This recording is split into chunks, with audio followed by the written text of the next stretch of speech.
आज की हमारी वीडियो का टॉपिक है free consent. Free consent is an important and essential element of a valid contract. एक वैध अनुबंध होने के लिए जो एक इम्पॉर्टेंट एलिमेंट है, एक इम्पॉर्टेंट लक्षण है, इम्पॉर्टेंट कैरेक्टरिस्टिक है, दैट इज फ्री कंसेंट। अब उस फ्री कंसेंट के बारे में जानने से पहले हमें पता होना चाहिए कि कंसेंट क्या है। स्वतंत्र सहमति से पहले हमें सहमति का मतलब पता होना चाहिए। तो सहमति क्या है, इसके बारे में सेक्शन नंबर 13 में जो है इंडियन कॉन्ट्रैक्ट एक्ट के कुछ बताया गया है। वो कह रहे हैं कि 2 और more person are said to consent when they agree upon the same thing in the same sense. कि कहने का मतलब क्या है कि 2 या 2 से ज्यादा व्यक्ति जो है उनकी सहमति उस समय समझी जाती है जब वे दोनों एक ही बात पर तथा एक ही भाव से सहमत होते हैं। कहने का मतलब क्या है कि 2 या 2 से ज्यादा लोग होंगे और आपस में उनकी सहमति तब मानी जाएंगी कि वो सहमत तब हैं एक दूसरे से जब दोनों एक ही बात पर, बात भी एक ही होनी चाहिए, सब्जेक्ट मैटर भी एक होना चाहिए, विषय वस्तु भी एक ही होनी चाहिए और उसको एक ही भाव से एक ही सेंस में जो है वो समझ रहे हैं। उस बोलने वाले की भी, ऑफर वाले की भी और एक्सेप्टेंस वाले की सेंस जो है वो सेम ही है, तब कहा जाएगा कि दोनों की सहमति हो गई है।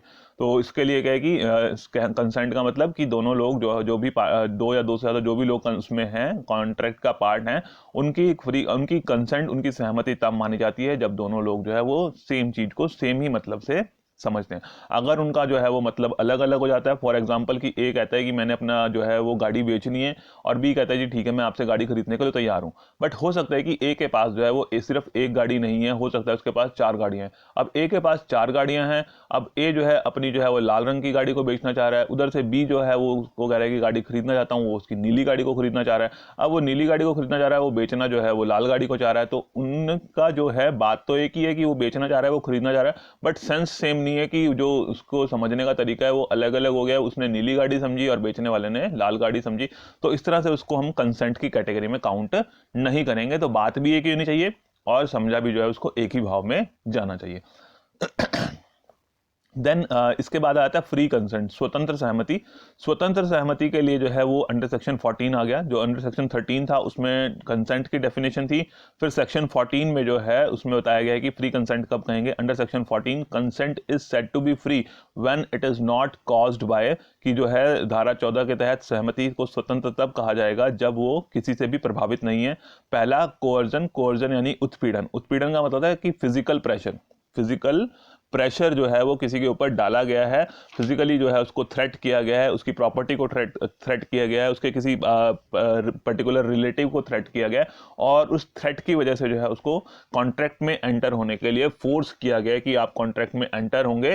तो उसको हम बोलते हैं कोर्जन, उत्पीड़न। कि किसी को थ्रेट करके जो है, किसी को डरा के धमका के जो है अगर आप उसको कॉन्ट्रैक्ट में एंटर करवाते हैं, that is known as coercion, उत्पीड़न उसको कहा जाता है। और इसको जो है अंडर सेक्शन 15 डिफाइन किया गया। इसके बारे में हम अगली वीडियो में पढ़ेंगे डिटेल्स में कि कौन कौन से पॉइंट्स हैं। सेकंड है अनड्यू इन्फ्लुएंस। अनड्यू इन्फ्लुएंस का मतलब होता है अनुचित प्रभाव। अनुचित प्रभाव का मतलब है कि जब 2 पार्टीज में जो है वो कोई ऐसा रिलेशनशिप है जिसमें जो है एक पर्सन दूसरे की इच्छा को इन्फ्लुएंस कर सकता है, तब उसको अनुचित प्रभाव कहा जाता है। कि अगर जो है दोनों पार्टीज के बीच में कोई ऐसा रिलेशनशिप है कि एक पार्टी जो है वो दूसरी पार्टी के जो है डिसीजन को इन्फ्लुएंस कर सकती है, तब उसको जो है अनुचित प्रभाव कहा जाता है। तो वो जैसे मालिक और नौकर वाली स्थिति आ जाती है, या जैसे इनकम टैक्स ऑफिसर के पास अथॉरिटी है अपने असेसी के ऊपर, तो उससे जैसा चाहे काम करवा सकता है। उसके ऊपर एक उनका बीच का जो ऐसा रिलेशन है जिस रिलेशन से जो है वो एक पर्सन दूसरे पर्सन के जो है का फायदा उठा सकता है, उसको बोलते हैं अनड्यू इन्फ्लुएंस। तो उस अनड्यू इन्फ्लुएंस के लिए क्या है कि दोनों के बीच में कोई रिलेशन होना जरूरी है अथॉरिटी का। तो उस अथॉरिटी का रिलेशनशिप अगर उनमें होगा आपस में, तब जो है ये अनुचित प्रभाव वाली स्थिति आती है। तो अगर किसी ने अनुचित प्रभाव डालकर अनड्यू इन्फ्लुएंस का इस्तेमाल करते हुए किसी को कॉन्ट्रैक्ट में एंटर करवाया है, तब भी उसकी कंसेंट फ्री कंसेंट नहीं समझी जाएगी। तीसरा आ गया फ्रॉड। फ्रॉड का मतलब धोखा। धोखे का मतलब होता है कि किसी से जानबूझकर आपने जो है वो गलत बात बताई है, जानबूझकर गलत इंफॉर्मेशन उसको दी है, कि आपको पता था कि ये इंफॉर्मेशन गलत है बट फिर भी आपने उसको बताई है। फॉर एग्जांपल कि आपने कहा जी मेरी बाइक जो है, आपने बाइक बेचनी थी, तो बाइक बेचनी थी, आपने कहा जी मेरी बाइक तो 80 की एवरेज देती है, कि 80 किलोमीटर्स पर लीटर के हिसाब से जो है इसकी एवरेज है। खरीदने वाला, जबकि आपको पता था कि आपकी बाइक जो है वो 80 किलोमीटर्स नहीं 50 किलोमीटर्स पर लीटर की एवरेज देती है, बट आपने फिर भी जानबूझ के उसको गलत इंफॉर्मेशन दी कि वो आपकी बाइक 80 किलोमीटर्स पर लीटर के हिसाब से जो है वो एवरेज देती है। और वो एक मटेरियल इंपॉर्टेंट फैक्ट था खरीदने वाले के लिए, क्योंकि वो जो देखना चाह रहा था कि अगर जो उसने बाइक खरीदनी है तो उसकी एवरेज जो है वो अच्छी होनी चाहिए। तो एक मटेरियल इंपॉर्टेंट फैक्ट के बारे में अगर आपने गलत इंफॉर्मेशन दी है, that is known as fraud, धोखा, जानबूझकर, कि उसमें आपको पता था कि वो इन्फॉर्मेशन गलत है बट फिर भी आपने वो जानबूझकर उसको गलत इन्फॉर्मेशन दिया, that is known as fraud. तो अगर आपने फ्रॉड करके, धोखा देके किसी को कॉन्ट्रैक्ट में एंटर करवाया है, तब भी जो है कंसेंट, फ्री कंसेंट नहीं समझी जाएगी। देन फोर्थ आ गया मिस रिप्रेजेंटेशन, मिथ्या वर्णन। मिथ्या वर्णन में भी क्या है कि गलत इंफॉर्मेशन दी जाती है बट जो इंफॉर्मेशन देने वाला है उसको नहीं पता है कि वो इंफॉर्मेशन गलत है या सही है, बट उसको अपने अकॉर्डिंगली लगता है कि वो इंफॉर्मेशन सही है। फॉर एग्जांपल की जो हमने पिछले वाला एग्जांपल लिया था धोखे वाला, कि आपने कहा कि मेरी बाइक जो है वो 80 की एवरेज देती है। अब आपने कभी चेक नहीं किया था, अगर मिथ्या वर्णन के अंदर हम बात करें या मिस रिप्रेजेंटेशन में वो कैसे आएगा, कि अगर आपने जो है वो कहा कि मेरी बाइक 80 की एवरेज देती है बट आपने कभी चेक नहीं किया कि बाइक 80 की एवरेज दे रही है, 70 की दे रही है, 85 की दे रही है, बट आपको लग रहा था कि जो है वो लगभग जो है वो 80 की दे रही है, बेशक वो बाद में जो है 70 की निकलती है, 65 की निकलती है, बट आपको लगता था कि आपकी बाइक जो है वो 80 किलोमीटर पर लीटर की एवरेज दे रही है, और आपने वो इंफॉर्मेशन जो है वो दूसरी पार्टी को दे दी और दूसरी पार्टी ने उसके बिहाफ पर कॉन्ट्रैक्ट में एंट्री कर लिए, तो उसको हम मिस रिप्रेजेंटेशन कहेंगे। तो मिस रिप्रेजेंटेशन और फ्रॉड में बेसिकली डिफरेंस क्या है कि फ्रॉड में जानबूझकर गलत इंफॉर्मेशन दी जाती है और मिस रिप्रेजेंटेशन में जो है वो अनजाने में बोलने वाले को लगता है कि इंफॉर्मेशन सही है बट फिर भी वो जो इंफॉर्मेशन दे रहा है वो गलत इंफॉर्मेशन होती है, तो उसको मिस रिप्रेजेंटेशन की कैटेगरी में लिया गया है और इसको अंडर सेक्शन 18 जो है वो डिफाइन किया गया है। And last one is mistake. Mistake का मतलब गलती, and it is defined under section 20, 21 and 22 में जो है वो गलती के बारे में, मिस्टेक के बारे में बताया गया। जो मैंने आपको अभी स्टार्टिंग में कंसेंट के बारे में बताया था कि उसमें जो है वो सेम सेंस, सेम थिंग के ऊपर एग्री होने चाहिए। तो मिस्टेक में क्या होता है कि वो हो सकता है कि कई बार सब्जेक्ट मैटर के बारे में उनको जो है वो कोई कंफ्यूजन हो गई है, जैसे सब्जेक्ट मैटर के बारे में कंफ्यूजन कि बेचने वाले ने नीली गाड़ी बेचनी थी, खरीदने वाले ने लाल गाड़ी खरीदनी थी, तो उसमें जो है वो आपस में कंफ्यूजन हो गया, गलती पर हैं दोनों, तो मिस्टेक उसको हम बोलते हैं। मिस्टेक के आगे कुछ कैटेगरीज हैं, जैसे यूनिलैटरल मिस्टेक, बायलैटरल मिस्टेक, एक पक्षीय गलती, द्विपक्षीय गलती, कि एक पक्ष को ही गलती है तो वो गलती नहीं मानी जाती, उस केस में कॉन्ट्रैक्ट जो है वो वैलिड रहता है। अगर एक पक्ष ने उसको गलत समझने की कोशिश की है या गलत समझा है, तो बट दोनों पक्षों को अगर गलती हो गई है तब जो है ये फिर कॉन्ट्रैक्ट जो है वो वॉइड कॉन्ट्रैक्ट की कैटेगरी में आ जाता है।